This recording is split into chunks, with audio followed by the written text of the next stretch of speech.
You're listening to the Bloodshed Baddies.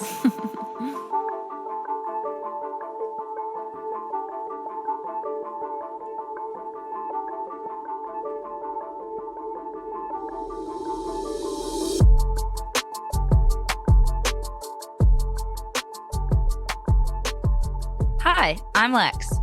And I'm Sam. And I'm Cousin Vin. And we are the Bloodshed Baddies. Baddies! Cousin Vinnie's here. I'm honored, guys. I'm honored. How y'all doing? Good. You guys have probably heard us talk about Cousin Vinnie at every single episode now because he is the mastermind between our awesome intro music. So, do you want to tell us a little bit about yourself, Vinnie?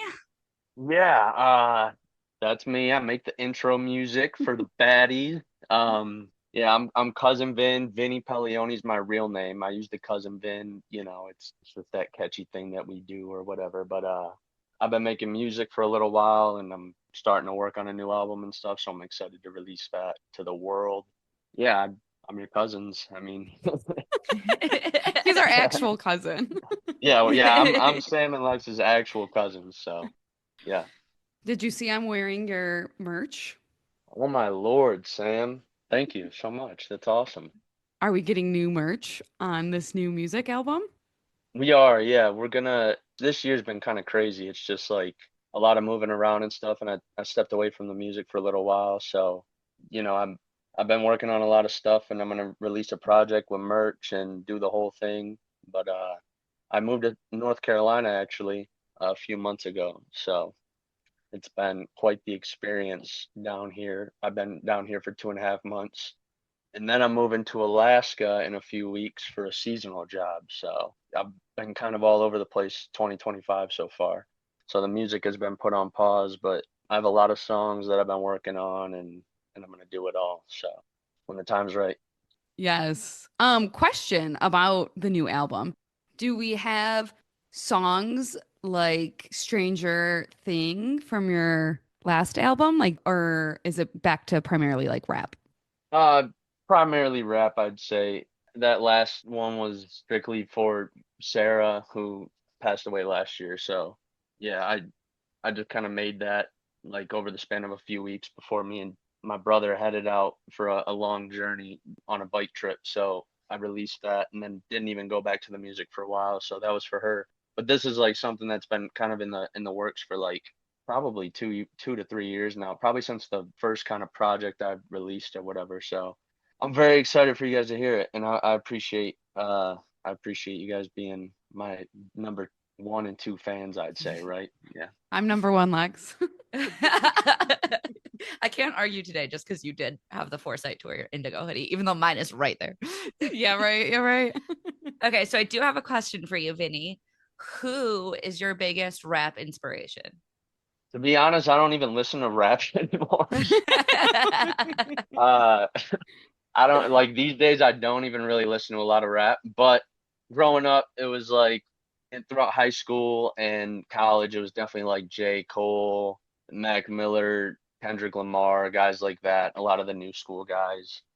And yeah, so before we start this whole Tupac Biggie thing, I'm not a East or West Coast guy. I'm just a Midwest, Michigan, Detroit, well, suburbs, North Detroit, like not even Detroit. So we don't have to involve Cousin Vinny in any of this. But Yes. So we are going to take it and we are going to kick it back old school rap today. And I think going into this, I was like, oh, I kind of want to learn more about Biggie Smalls because I've learned a lot about, or I know a lot about Tupac's story, but it seems that you can't talk about one without the other because these are more intertwined than I ever thought.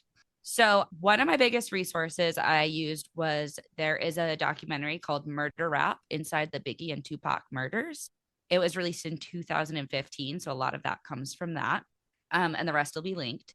But we are going back to the golden age of the 1990s. 90s.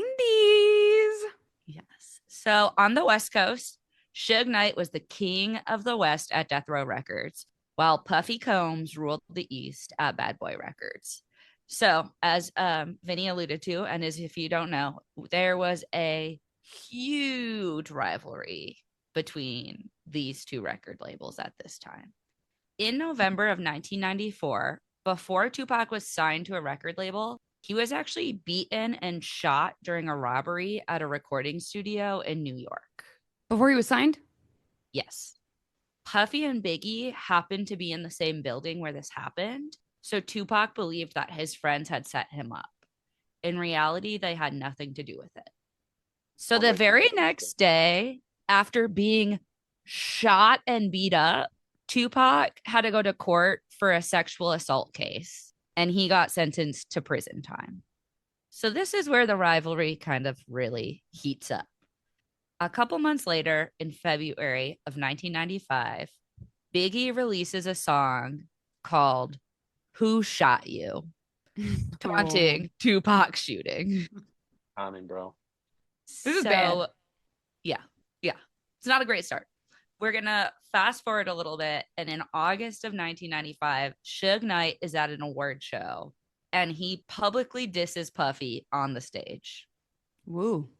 So 1 month later, Suge and Puffy are at the same nightclub in Atlanta and they both have an entourage with them. This is the time where like entourages were a huge thing. I say the word entourage probably like 8 million times in this story. So if you're playing a drinking game, don't start with shots because you will die. So a fight breaks out between their entourages, and Suge's bodyguard, Jake Robles, gets shot and dies. During all this mess, Suge approaches Tupac in prison while he's waiting for his appeal. And Suge says, I will put up your $3 million bail. $3 million bail if you sign a 3-record contract with Death Row Records. Would you do it, Cousin Vinny? I'm taking it. No, I'm just kidding. Yeah, that's crazy. It's a lot of money. It's a lot of money. Obviously, Tupac takes it because he's sitting in jail right now, and this is his ticket out. In December of 1995, Mark Anthony Bell is a record promoter who is associated with Bad Boy Records. He makes a claim that he was taken upstairs by Suge Knight and the people from Death Row and was beaten up as they tried to get information from him about where Puffy and his family lived. Scary. And then Tupac decides to ramp up the rivalry even more. In June of 1996, he releases the song Hit 'Em Up. Hit 'Em Up is a diss track about sleeping with Biggie's wife. You cross the line, dude. You can't, cross the line there. Is there any like realness to this? No. In the song, he also threatens to kill members of Bad Boy Records. And he's got a pretty famous line where he does straight up say, fuck Biggie in it. Ballsy. It's not subtle. It's not subtle. Can't you get like defamation or something? Probably. But I think like back in this time, like this is what rap was all about, right? Like I think especially now, like with the like Kendrick diss tracks and stuff that have A come minor. Well, it was a lot more straight. Like, I think it was just more blunt back then, like yes, they were just like saying things straight up and they kind of, I don't know. It's just a little less, I mean, with the Drake and Kendrick thing, it's very personal, but I don't know. There's something about the old school rap beef. Like they would just call each other out, and like I said, they're just more straight up, I'm kind of rambling on. Sorry guys, you can cut that out, but yeah. No. And I think like that's a lot of the younger generation looks at like the Kendrick and Drake stuff and thinks this is like so new, but like this is how rap was. And even the younger generation especially forgets that like this is how Eminem was. Yeah, truth. Eminem started with mostly diss tracks, and they weren't just about other rappers. It was literally anybody that was in the public eye could be in an Eminem diss track. Also about like killing his wife. Yeah. Yeah, his own mom. He went after his own mom, That says a lot about him. Yeah. Brutal. So I do think it was just like the culture of rap at the time, but I don't think anybody could foresee what it would lead to. So the next month, the Southside Crip members encounter Mob Peru Bloods at a mall south of LA. The Bloods are associated with Suge Knight. There's one of the members, Trayvon Lane, and he's wearing this like big chain, gaudy necklace that Suge Knight only gives out to his closest friends. So it's like very hard to get these necklaces. It's a friendship necklace, but rap version. It says BFFs for life. Kissy face, kissy face, kissy face. Yes, I had one of those, Suge Knight. Or like those little hearts you get when you're little and they're like broken and one It's says half best a heart. and one says friends and you put them together. So Trayvon Lane is wearing his best friend's necklace with Suge Knight and Orlando Anderson steals it. Mm. So Puffy actually offered $5,000 to any Crip who could bring him a death row necklace. For like a scavenger hunt? Yeah, yes. Puffy said, "We're going to play a scavenger hunt game." That's what it sounds like. And you have to remember that, first off, this is the 1990s where $5,000 was worth a lot more money than it is today. But also, these are gang members who have nothing and come from nothing. So, of course, they're going to try to make some money quickly by stealing this necklace. 100%. But this just keeps adding fuel to the fire, right? We're just increasing this rivalry. Heating up. It's heating up. Yep. So a couple months later, on September 7th, 1996, Tupac and Suge are both at a Mike Tyson fight, which, like, to me, I'm like, oh my gosh, these are like all the greats under one roof, right? The 90s. Yes. How old were you So, guys? 96, I would have been 5. 2. 5, 2. So you guys weren't bumping no gang rap that age, huh? No, not No, yet. but my dad was probably bumping Biggie. My dad was a big Biggie guy. So we maybe were probably Little like, Sam and Lex were yeah, dancing in little the Sam and corner. Lex were probably dancing to Biggie.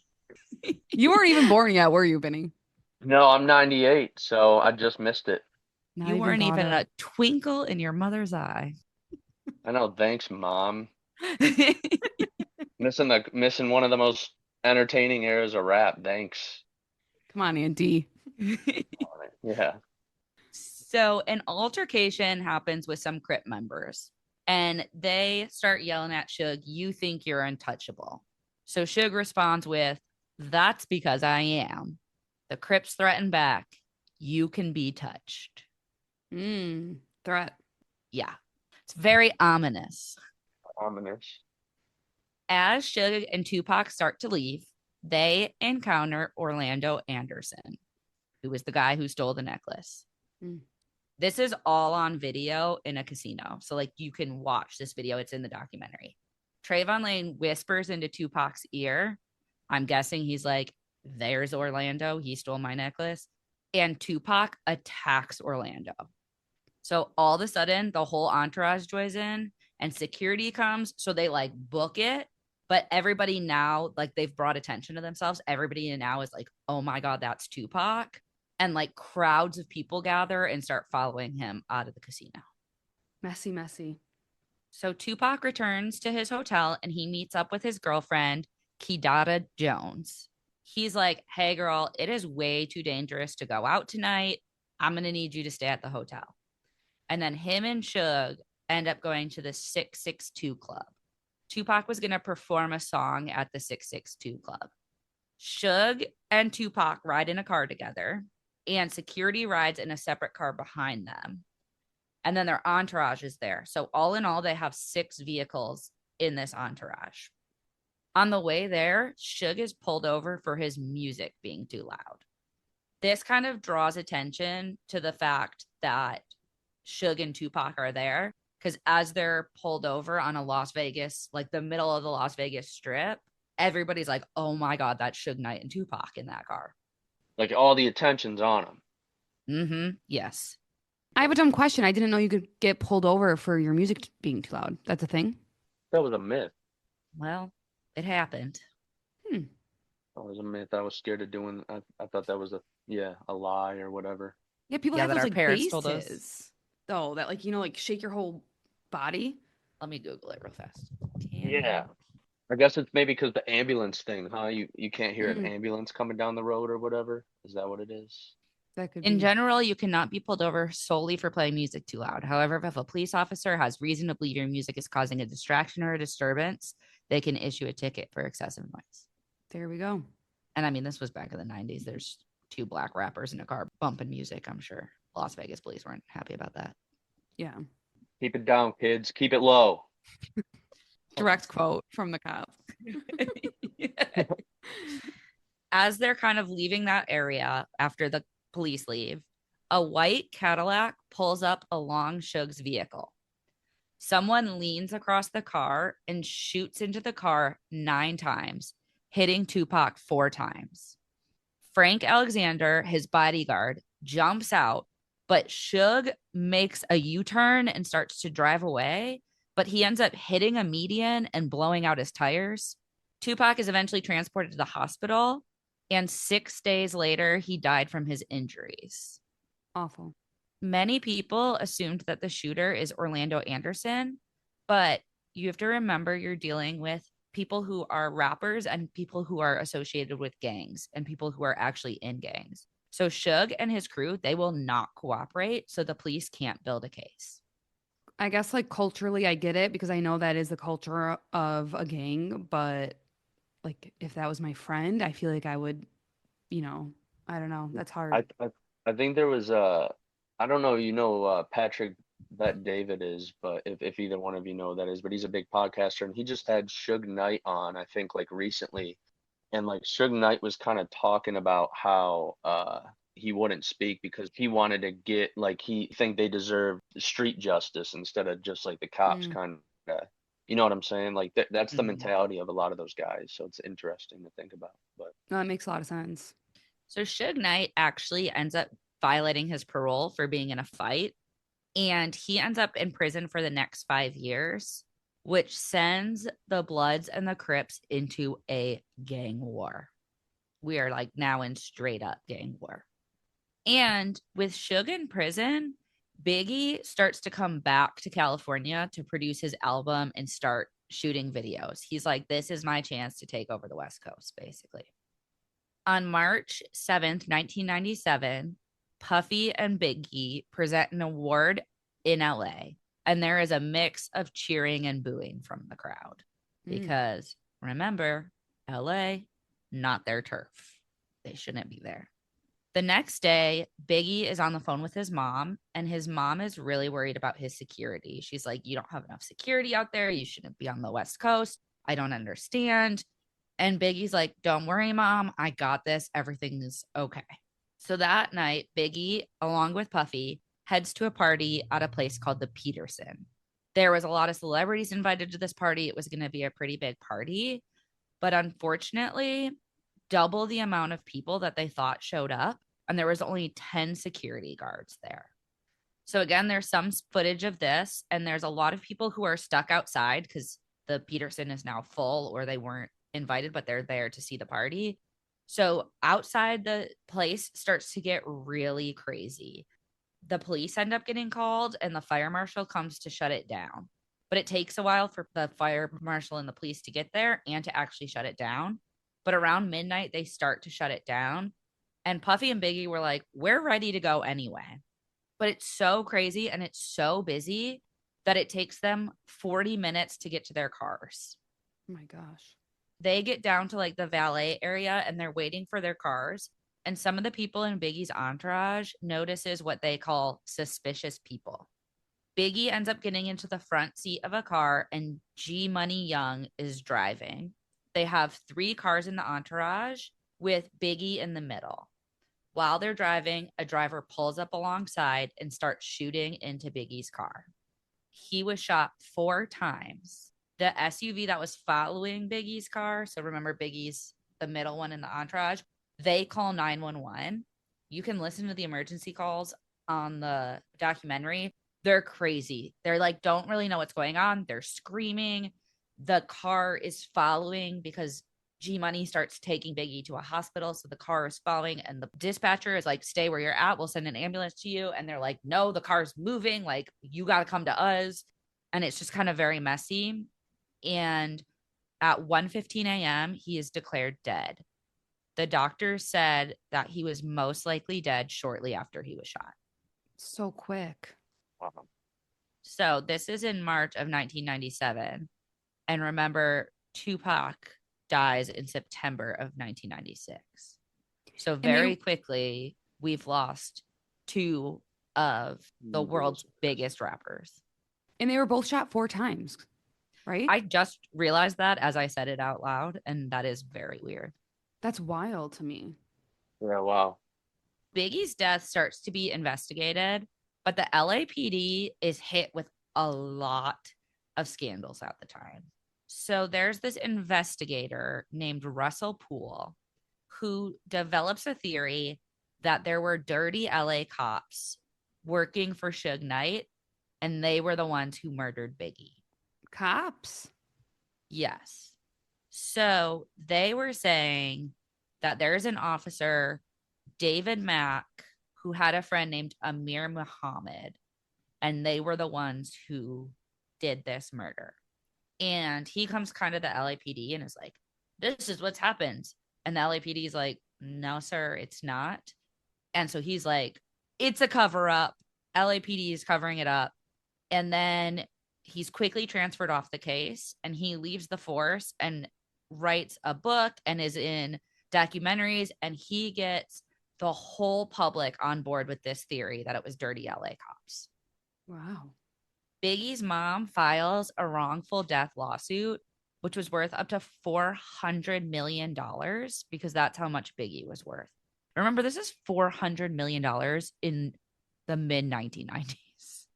Yeah, wow.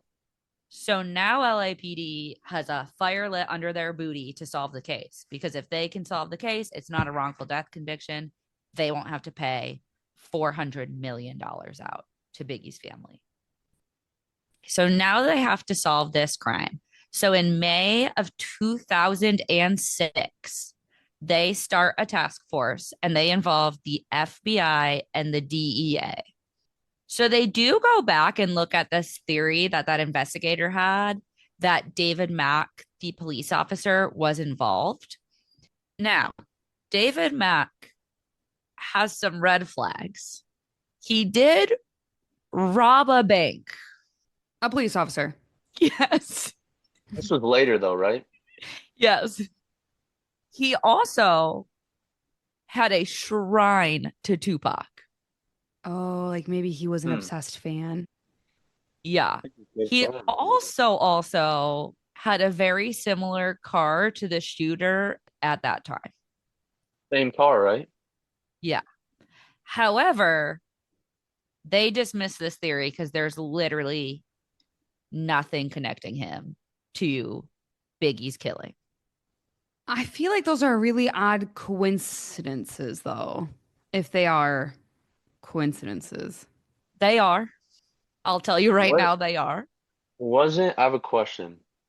Wasn't he having a thing with Suge Knight's wife, or was that someone else on Biggie's side? Do you know about that?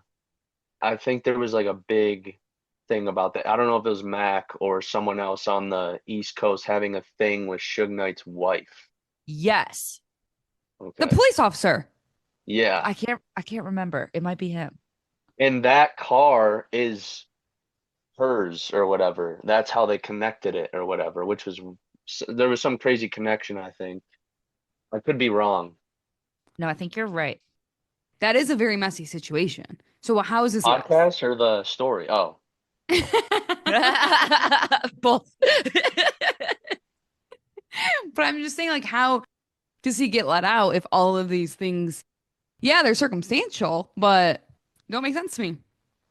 We're going to get into a couple more theories. So there's another conspiracy theory that people have.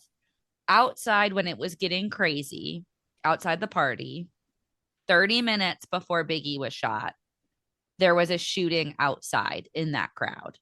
So everybody thought that it was a diversion to get people focused on that so that way the real shooters could go find Biggie.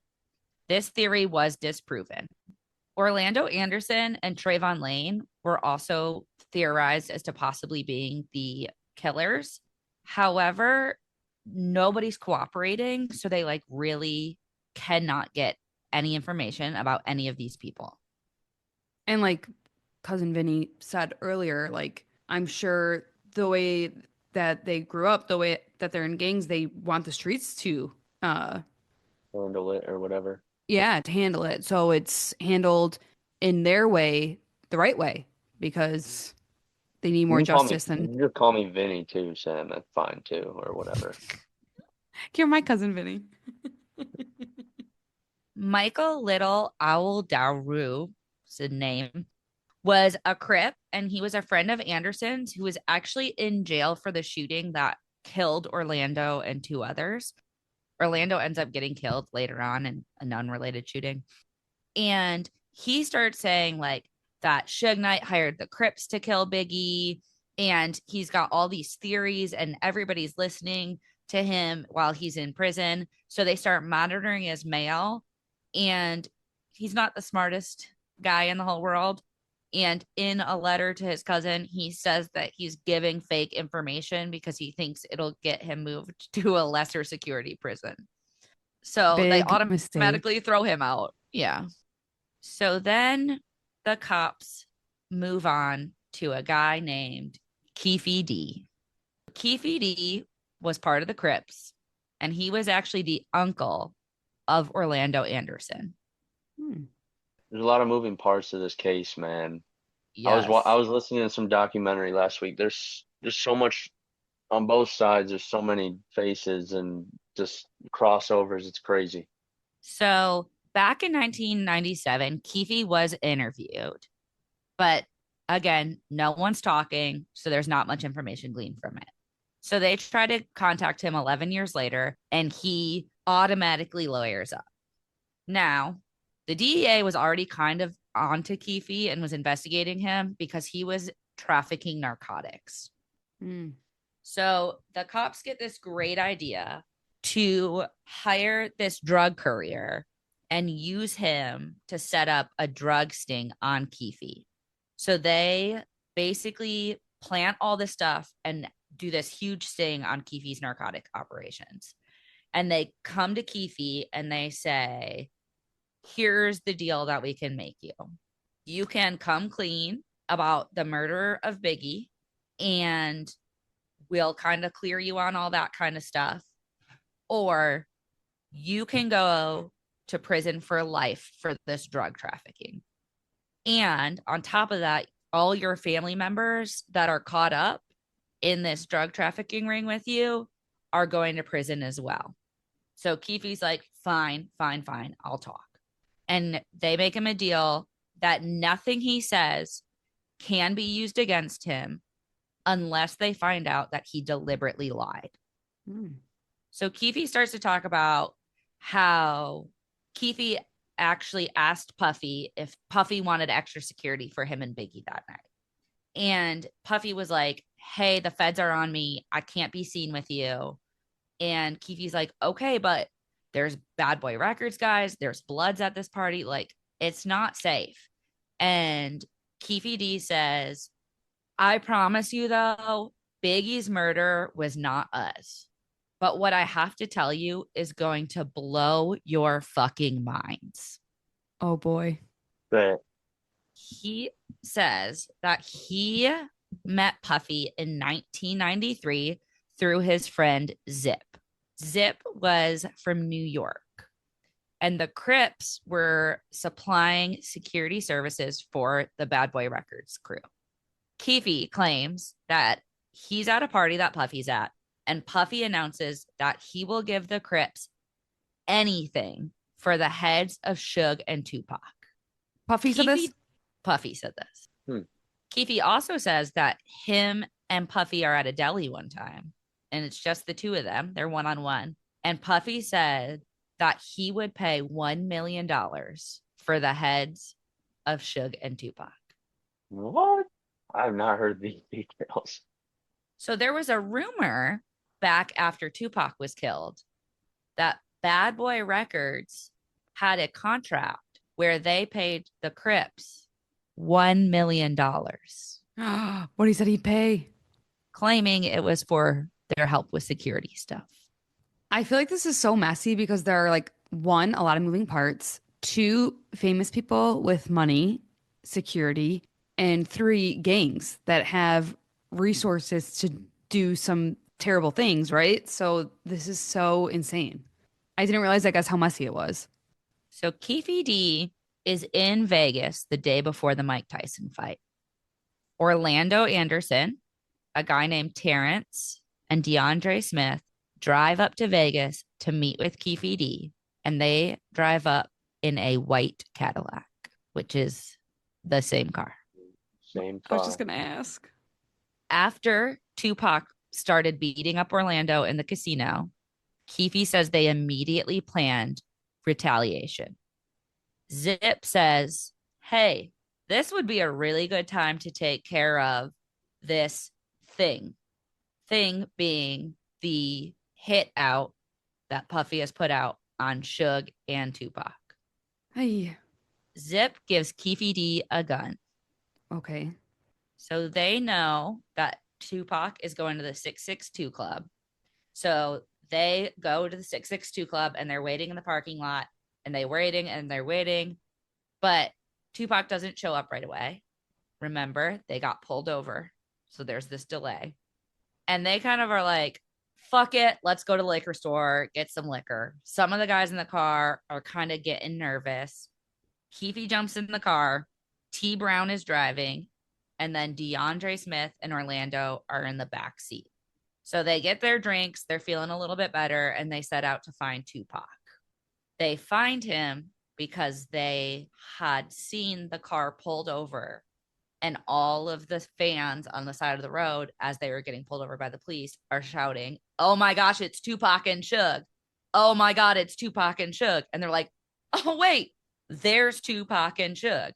Oh, yeah. So Keefe has the gun, but he can't shoot it because he's in the passenger side, and they pull up. The driver's side is closest to them. So he hands it back to DeAndre, who is sitting on the driver's side back seat. And DeAndre is like, no, man, I can't do that. So Orlando reaches over, grabs the gun, puts his body across DeAndre's, and shoots into the BMW. Isn't Orlando Keefe D's Nephew. nephew? Yeah, So he, right, yeah. And the one who stole Trayvon Lane's necklace. so Keefe D is saying his nephew did it. Yes. And his nephew is dead at this time. Okay, that's interesting. So then there's a rumor that Puffy gave Zip the $500,000 for killing Tupac. Because remember, he didn't kill Suge, he just killed Tupac. But Zip never gave that money to Keefe D. Why? If I mean, like, you were- I know why, but like, why did they give it to Zip and not directly to Keefe D if this happened? Zip was friends with Puffy, remember? That is Oh, Keefe's okay. connection. Puffy just to got the money back, Puffy. presumably, or So Puffy kind of was like, here's the money, split it with however you want with the people who were involved. And Zip said, zip, zipped. And he got out of there. mouth. Yeah. Yeah. So if this is real, because it could not be. He could be fibbing. Why? I don't know if the police gave him that good deal. But if this is real, that's a very insane story. Now they have a theory that since the Crips killed Tupac, that Suge Knight hired the Bloods to kill Biggie. So they end up talking to Suge Knight's girlfriend and the mother of one of his children. And they kind of scare her a little bit. And she says she knows who killed Biggie Smalls. Oh my gosh. His name was Poochie. His real name is Wardell Foss. And he was a shooter who worked for Suge Knight, but he was killed in 2003 when he was shot 10 times while riding his motorcycle. My gosh, there's so much Oh murder. wow. Yeah. So she is terrified to talk, but they promise her protection, and the police make fake documents of Poochie's confession that they like found after Poochie died, and it like implicates her in them and basically says like, I killed him, she helped me. And she reads them and she's like, that's actually exactly what happened. So she helped? Yes. So she switched cars with him. She got him the gun because remember, during this time, Suge Knight was in prison. So from prison, she would go visit Suge Knight in prison and she would pretend to be part of his legal team because then she could talk to him without being monitored at the jail. And on Suge's direction, she coordinates the murder of Biggie with Poochie. Wow. I'm at a loss for words. That's very shocking to me. The LAPD gets the wrongful death lawsuit dismissed because now they have the killer and they do not pursue the case any further. In 2009, a year after his interviews with the LAPD, Keefe was interviewed by the Las Vegas police, where he confirms the very same story that he told the LAPD. The Las Vegas police wanted to charge him because they actually didn't offer Keefe the same deal, but they were worried that the confession wouldn't be admissible in court because he had had that deal previously with the other police department. So they don't really pursue it. And then in 2019, Keefe releases a book called Compton Street Legend, Notorious Keefe D's Street Level Accounts of Tupac and Biggie Murders, Death Row Origins, Suge Knight, Puffy Combs, and Crooked Cops. And it's all about his involvement in Tupac's murder. I kind of want this book. Yeah, when was that released? 2019. A little late. Yeah, you are right about that. In 2023, at 60 years old, Keefe D is arrested for his involvement in Tupac's murder. He claims innocence. He says that the words in the book he wrote were not his. They were his co-writers, and he never even read the book. He only did it for the money. He says he wasn't even in Vegas at the time of the shooting, and he only told police that to keep his family out of jail for the drug charges. And every time he talked to the media about what he did and his involvement in the murders was just for money. His trial was supposed to start in March of this year, but has been delayed to February 9th, 2026. Unreal. I didn't know this was still going on this recently. Neither did I. Also, how can you say like for years and years and years, publish a book about it and then go back and say, JK, JK, JK, I didn't do anything? It's wild. Yeah. For the last 16 years, his story has been the same until he got arrested. And like, you don't know what to believe because if he's changing his story so much, we don't know what is true and what's not. Yeah. So it is wild. It is messy.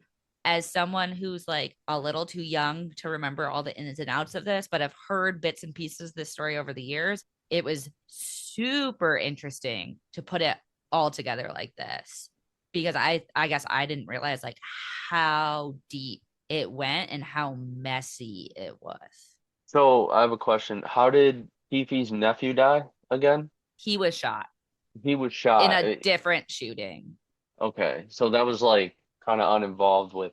Yeah, just kind of like a gang related shooting. So I think that's Okay. also like the crazy part of this case is by the time that Keefe says it was actually Orlando with the gun, Orlando is dead from a different gang related shooting. And by the time Suge's girlfriend says it was Poochie, Poochie is dead from a different gang related shooting. Interesting. Yeah, they can't say like, no, it wasn't because they're Or dead. yes, it was. Yeah. Yeah. Like my personal opinions is like to me, and I don't know either way, obviously, but to me, it is strange that Keefe lived so many years and was so upfront with the police when he thought he couldn't get caught.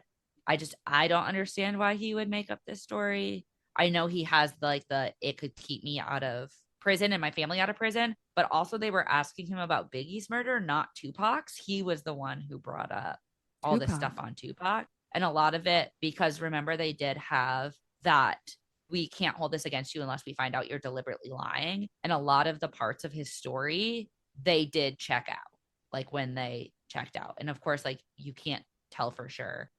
And then also I don't see why Suge Knight's girlfriend would lie about Poochie being involved.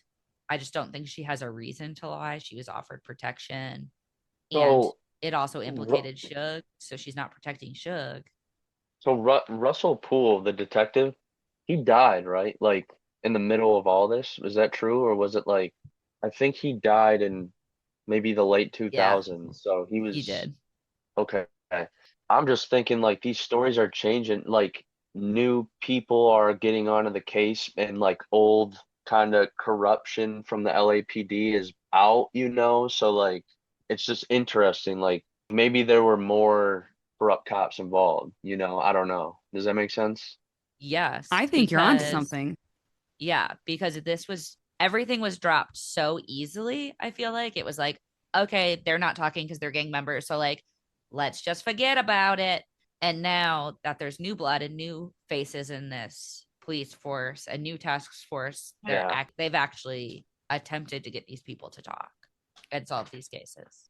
That's really messy because then, yeah, you really do think that it was the police that were, or there were a lot of corrupt police officers because now we're You're finally never getting gonna get answers. you're never gonna get a full story, I guess, if there's once they're corrupt cops, man, it's like, you know, it's over pretty much. Like, who do you go to, right? You can't trust anybody. And Exactly. even though a lot of these gang members are in their 60s now, like when you grow up in that culture that like we don't talk to police, we don't say anything to police, this is all street justice, like Vinny was saying earlier, they're not going to talk just because they're older now. Agreed. Yeah, they're That's gonna die kind with of in, that. yeah, it's ingrained in them. That's the lifestyle they chose to live. So I don't know. I don't think we'll ever get like a full true blue confirmation that like, yes, this is what happened. It's sad though because the two targets were Pac and Biggie, and they weren't even really. You could argue that they weren't even really like the core of the situation or whatever. They were just the biggest names in the Yes. situation. Two Yeah. biggest stars on each coast. And Hmm. not saying that he was or was not involved, but based on the stories, it is interesting to me that it seems like the two biggest driving forces are Suge and Puffy. And they both, I mean, especially Puffy. Yeah, with everything coming to light now, Yep. He it's lived a crazy. very long, successful life before he got kind of called out for what he was actually doing behind the scenes. And I think you mentioned this, but wasn't Biggie or was it, I think it was Pac maybe who threatened to leave Death Row? Pac was trying to Okay. leave. Yeah. Pac was trying to leave. So He was going to be again, done like, after his 3 record deal. yeah, yeah. So again, like Suge Knight's running that. I'm sure he was money motivated a little bit. I don't know. It's kind of hard to say when no one's talking, no one's giving info.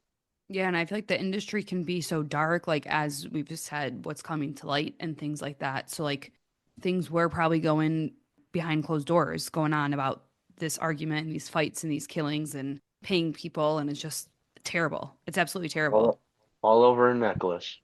All over a All BFF over necklace. a BFF necklace. BFF necklace. Gosh, that was good, Well, Lex. That kept me thank intrigued. you. I really enjoyed researching this one. I think it's very A interesting. lot. Like I said, because I've heard bits and pieces of the story, but to be able to sit down and hear it all together was very interesting. Vinny, why don't you use a minute to plug yourself and tell us where we can find you and your music? Eee. Cousin Vinny on Apple, Spotify, YouTube, any streaming platform you got for your music. Yeah, like I said, I'm releasing music soon. I'm very excited, and I love being the creator for the baddies. So, yeah, proud to be here today. We are so excited to have you here today. This is so fun. Also, you can follow us on all the places where you can listen to podcasts.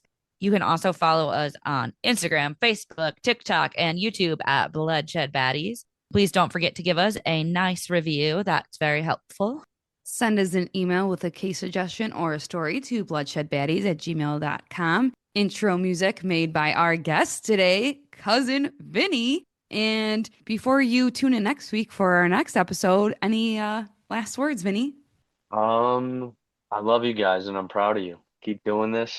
I can say I'm officially a baddie now. So. Woo! I need your merch now. We need to get So some make some merch. t-shirts. Yeah. Yeah. Well, we love you, Vin. Thank you so much. And we love you, baddies. Love y'all. Can we get maybe like a little sample of something? A little sample. Let me see. Ooh, Let me see if I Lex, got good something on my question. phone. So I wrote a song about the book of Proverbs in the Bible, and this is a little sample. I'm like so excited. Thanks for having me.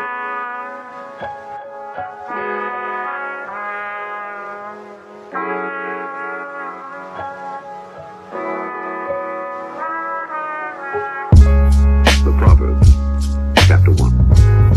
The Proverbs of Solomon, the son of David, king of Israel, to know wisdom and instruction, to perceive the words of understanding. Open my eyes and I read a proverb. All the wisdom in it speaks volumes. Written by Solomon, who was a wise king like his father. The wisest one to ever live, that's what they say about him. Receive the instruction of wisdom. I listen to his guidance and analyze how he dives into these different topics. How fear of the Lord is the beginning of knowledge, and how humility comes before honor. So as I read, I try to apply it. You know, apply it to my life. The questions keep arising as I'm riding through the night. I keep failing on a daily as I'm trying to get it right.